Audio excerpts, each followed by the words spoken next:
So as everyone continues to talk so much about politics, I wanted to make sure everyone had a full understanding based off of history if the stock market performs better under a Republican or Democratic president.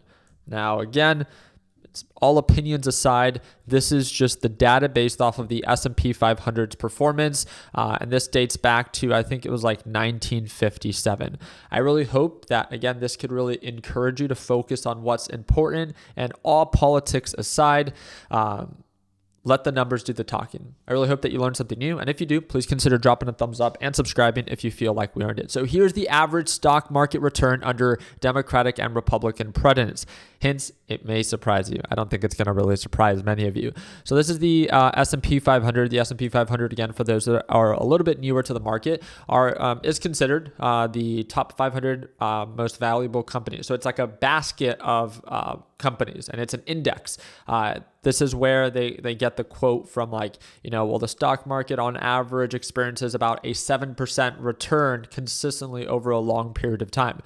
Now, one of the things that I quickly want to point out is I'm more of a visual person myself. So this dates back to 1957. So this is Dwight Eisenhower. You can see that he's a Republican. We saw an 8.3% move. John Kennedy, 5.4% move.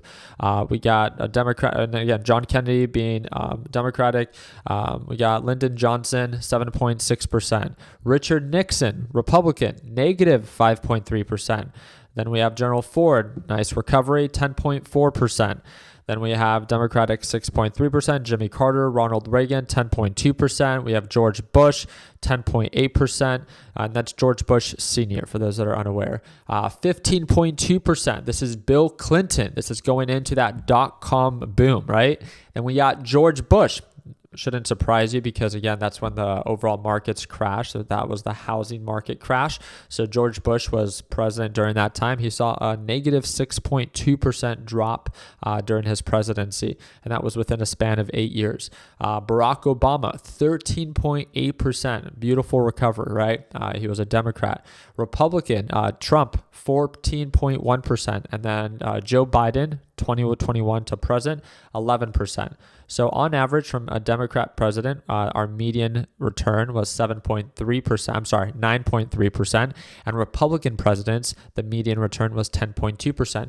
So statistically speaking, it supposedly says that Republicans on average experience a greater return. Now, taking into consideration that, again, this is just timing of the market. What happens if the market didn't crash? What if that was a Democrat that, took place where the Republicans came in higher? I don't want to hear it. I do not care. And I think seeing the 9.3% and the 10.2%, the reason I am making this video, and again, it tries to explain it in the annual returns and not compounding it. And in this return for the S&P 500 based off of annual returns, and this dates back to 1957 per year, this has a return of 12.9% for Democrats and 9.9%. So I wanted to share both sides, both the Democrat good side, and then the Republicans, the good side. The whole point of this video is everyone tries to be super opinionated about, like, go Democrats, go Republicans. And please have your political opinion, but do not allow it to define you as a person, because you're going to sound like an idiot thinking that you're making a point of, oh no, and I hear it from both sides. Our economy does better when it's under a Republican president or a Democratic president. At the end of the day, when you look on average based off of the S&P's 500 return, and again, this is the basket of 500 of the most valuable companies that are publicly traded, the difference is very minute, 9.3% versus 10.2%.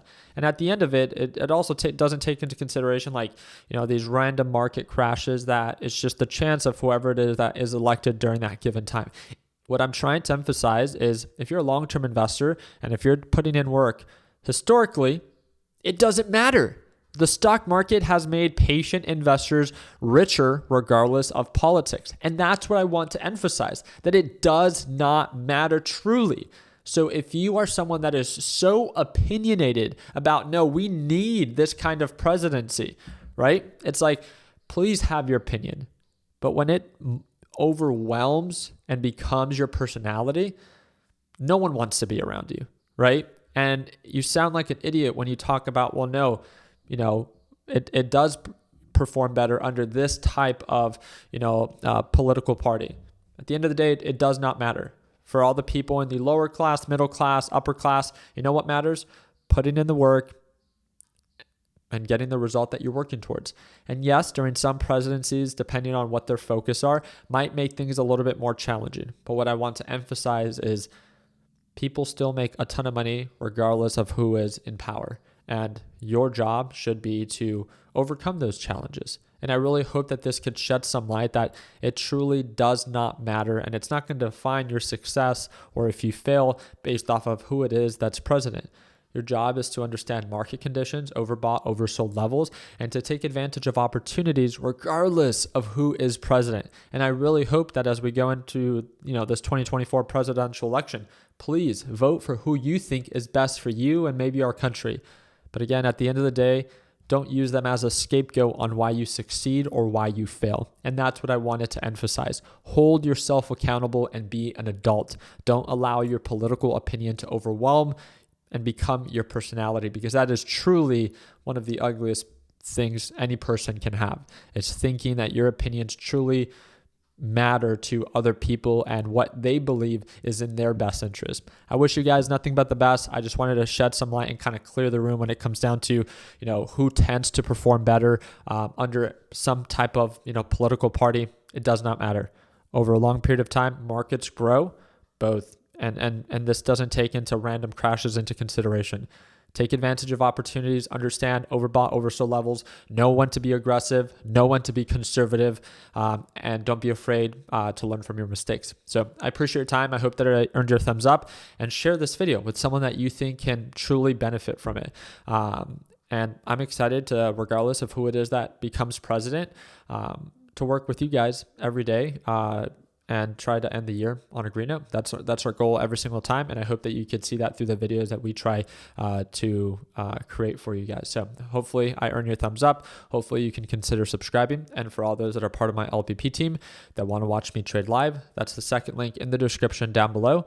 And again, I'll see you at Market Open for our live trading session. If you have any questions before joining, comment down below. And like always, let's make sure that we end the year on a green note. Take care, team.